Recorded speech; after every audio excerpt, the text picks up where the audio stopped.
Namaskar. There is a very interesting short poem, a verse in Sanskrit. In ancient times, there was no writing, so the sages, they would pass on the knowledge in the form of poetry, because it is easy to forget different facts, but the poetry and the rhythm is not easily forgotten. So using that phenomena of human mind, the sages would compose a very beautiful and significant poems. So one I want to share with you, and it has been inspiring me a lot. In this poetry it says, actually the sage explains the way how to get into the spiritual experience. We are aware of our physical experience. You look in the mirror and you become aware that you have the body, and that body is young, old, beautiful, or it is sick, it is healthy, etc., etc. We are hungry, we feel pain and pleasure. We are very much aware of our physical existence. We are also aware that I have personality. I have my intellectuality, I have intuitional capabilities, have emotions, and I have history. I have different experiences. That is my personality. But also, I have spirit, and many times we hear, I have soul, my soul. But who does have that awareness? Who does have that spiritual awareness? How's about spiritual experiences? How is about experiencing the spiritual realm? So in this little poem, the sage is saying that how we can see the spirit. Телешу талам дадхинива сарпирапа, шота сваранишу чагни, эва матматмани, грехяте сау, сатяне нам тапасу, джону пашяте. Телешу талам дадхинива сарпирапа. Just like in the sesame seed there is oil, just like in the milk there is butter, just like in a dry firewood there is a fire in a potential form, just like in a riverbed, if you dig, there is water. So, in the human being, there is soul, and you will be able to see that soul spirit through the application of Satya and Tapah. It's very, very interesting angle to look on spiritual path. And this is the most important actually. What is Satya? Satya means truthfulness. Sat is something which is not changing. Then what is not changing? Let's say this leaf. Is it true that I hold this leaf? For the moment, it is true. For this particular moment. But I know that after some time this leaf will decay and will disappear. So a yogi has to be more deep. He has to be more truthful. And he has to see that this leaf actually consists of sun, consists of earth, consists of air. Everything of that has been combined in that leaf. There are carbon atoms, there are molecules, and if you look still deeper, you will find that there are electrons, there are quarks and different particles. And if you look still deeper, you will find that actually nothing is there. There is a space-time vibrating as the field. And if you look still deeper, you will find that it is an expression of the cosmic mind. It is a thought wave in the cosmic mind. And if you still look deeper, you will find that the cosmic mind is also an expression of the cosmic consciousness. So that is the yoga philosophy. It states that everything in this world, everything in this universe is the expression of infinite cosmic consciousness. Everything of what we see is actually a wave that we perceive. And yoga wants to know the ultimate truth. What is beyond the appearances? What is beyond the wave? So Satya means pursuing that ultimate truth. For that the mind has to be truthful. For that the mind has to be attuned with the truthfulness and not attuned with the falsehood. I want to believe in something. I see the leaf. it is simple to believe that it is a leaf. But if I look deeper, I will find that it is consciousness. I see a person, and that person appears to me unintelligent, weak, etc. But if I will see deeper, I will see the consciousness, I will see the infinite possibilities, infinite capabilities in that person, and I will believe in that person, not as a limited body, not as a limited mind, but I will believe in that person as in infinite spirit. So that is called application of Satya. And Satya, Sat means something which is unchanging. So we are looking for that which is unchanging. The body will change, the mind will change. When I was young, when I was small, I was a little boy. Now I'm a bigger, physically, I have become 40 years old man. And my mind is also changing, but there is something which is not changing. My I feeling is sort of unchanging, but there is a deeper, behind that I, there is consciousness, the witnessing entity. So Satya is that pursuit, searching for the infinite truth within ourselves and outside ourselves. Satya, in the beginning, is to be truthful, just to be truthful. Like, I give you example. When I started to meditate, I thought, wow, I'm actually almost perfect. I mean, I'm a good man. And then what do I have to achieve? Then I started to meditate, and it is a process of introspection. You come to know yourself, you come to know your mind. And then, of course, if you look inside, you start to notice so many imperfections, so many loopholes in your personality, so many limitations to your body and mind. And then there is another stage, you feel, oh, with that amount of limitations in the physical sphere and in the psychic sphere, I will never be able to achieve perfection. But then you have to understand that Satya is not only truthfulness, it is also a benevolence. The supreme entity, the supreme consciousness is benevolence personified. It is infinite love. So, when we look at things, we have to believe in the greater potential. That is the expression of that benevolence. Not to see the temporary form which will change anyway, anytime, but to see that great potential in others and in ourselves. And this is very, very important portion of our life, and it is very important portion of love also. Not to see the not to give the final definition of the person, of who he is now, but see greater thing, greater consciousness in that person. So that is called Satya. Satya, the pursuit of truthfulness. Not to be in self-deception, not to deceive others, not to lie, because if you do that, the mind gets accustomed to falsehood, and that the mind will perceive everything according to its nature. If the mind is trained in falsehood, it will see everywhere. It will be itself deceived all the time. But if you are truthful, it is very difficult. You become very observant, and you become very penetrating. The person is trying to be hypocritical, but you see through that.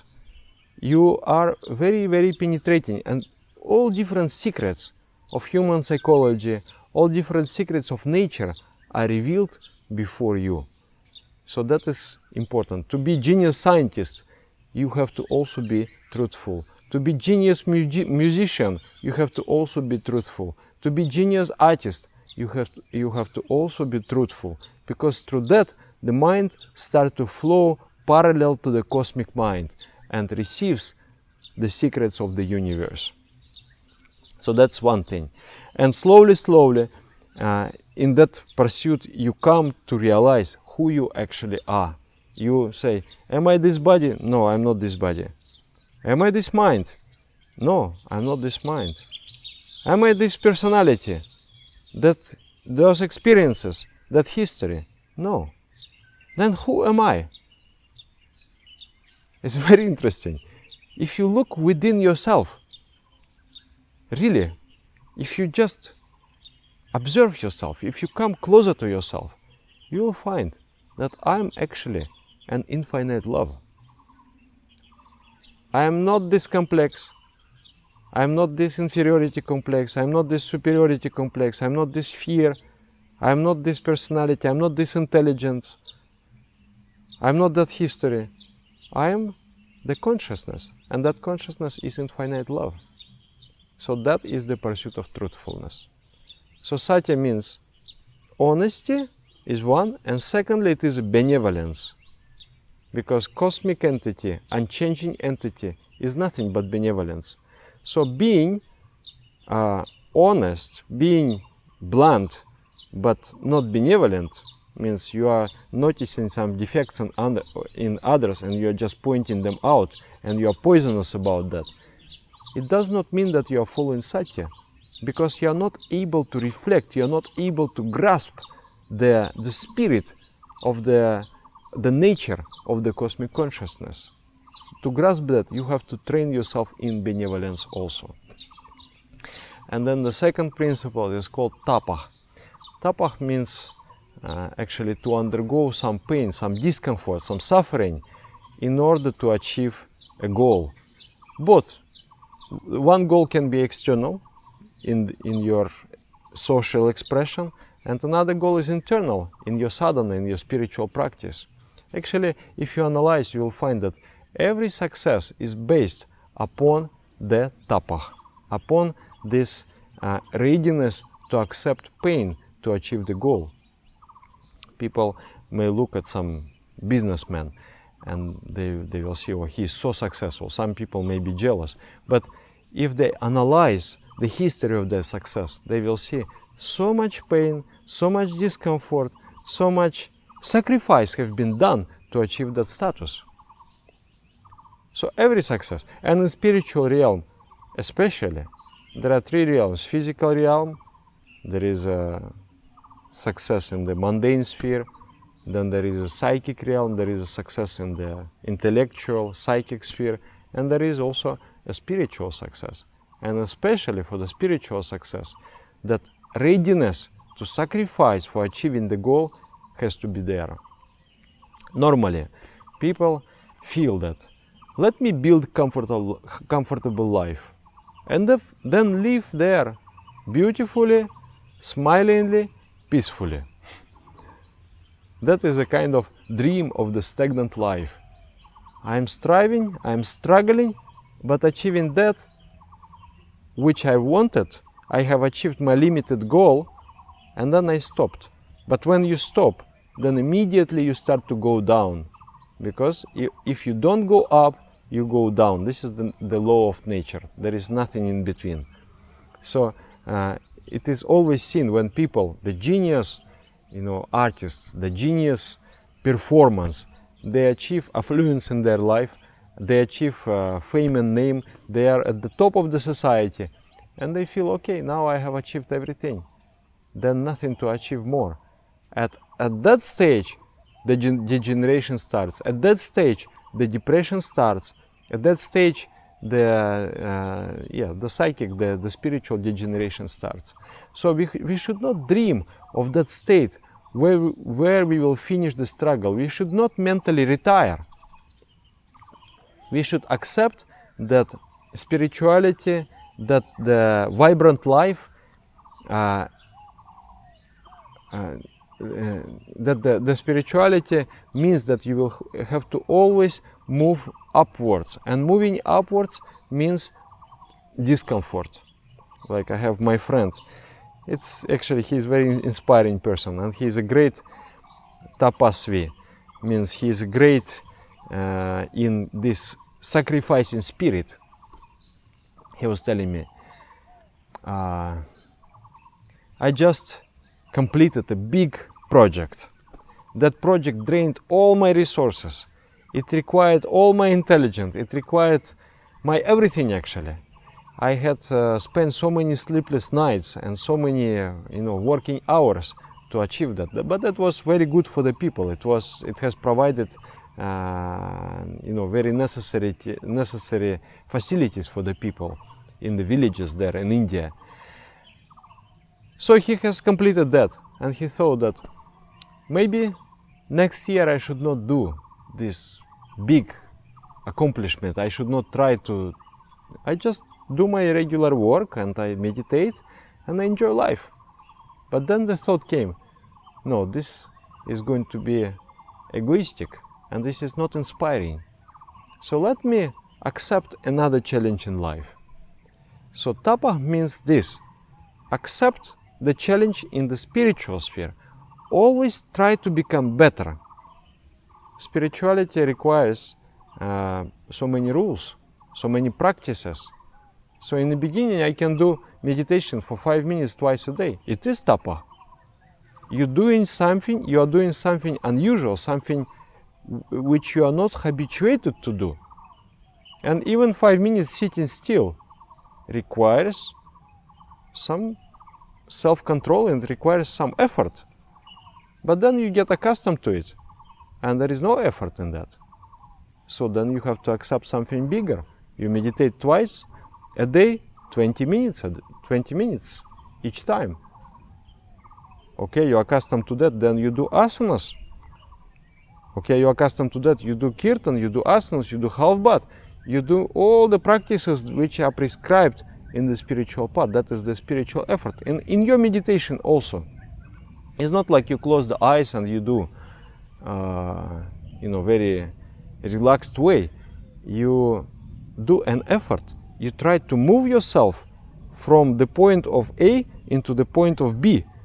You are trying to move yourself upward, and that requires an effort, a special effort. Renounce all the thoughts and go into the really concentrated state. So that is all Tapah. So the sage is saying, you will see the truth, you will see the spirit, you will see the consciousness. The spirit is infinite. It is our inner infinite existence. If you apply the Satya and Tapah in life. Be truthful and be sacrificing. Through that sacrifice, one more thing I want to tell. I personally experience this Tapah as a joy. There was time also when I completed a project and the life became comfortable. And I felt something is wrong. Everything is so nice. Everything is so comfortable. But I don't feel that great inspiration when I was really trying and I was really striving and giving my all, my everything. So then I understood that I must accept some bigger challenge. And it is only about the fear. Actually, the universe is infinite. Our consciousness is infinite. The consciousness has infinite thirst. Consciousness has infinite faculties, infinite capabilities. But we impose on ourselves artificial boundaries, and we live in those boundaries. So accepting the greater challenges pushes those boundaries, expand our consciousness. And when our consciousness expands, then we truly feel happy. So that joy, that happiness that one experiences during the Tapah is something very special. So it is about adopting the lifestyle where the challenge is constant, where the effort to become better is constant. That is the spiritual path, and that gives you joy, that gives you light, that gives you effulgence. So we should listen to the words of the ancient sage. Thank you very much. I will be very happy if you are going to write something about what you have just seen and maybe reflect upon your own life, and maybe you can narrate some incident from your life there where you really felt inspiration through the application of these two, Satya and Tapah. Thank you. Namaskar.